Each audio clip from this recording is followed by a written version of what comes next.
नाम है अरमा। अरमा नाम के इंग्लिश में स्पेलिंग है ARMA। अरमा ज़बान।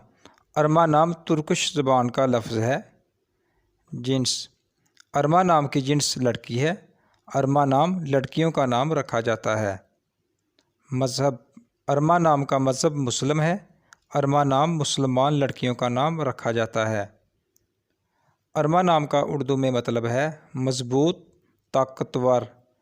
अरमा नाम का इंग्लिश में मतलब है स्ट्रॉन्ग, पावरफुल। अरमा नाम रखने की तफसील है अरमा फ़ातिमा, अरमा खतीजा। Thanks for watching. अगर आपको वीडियो पसंद आई है तो प्लीज़ चैनल को सब्सक्राइब कर दें और साथ में दिए गए बेल आइकन को भी प्रेस कर दें ताकि हर नई आने वाली वीडियो आप तक बआसानी पहुंच सके।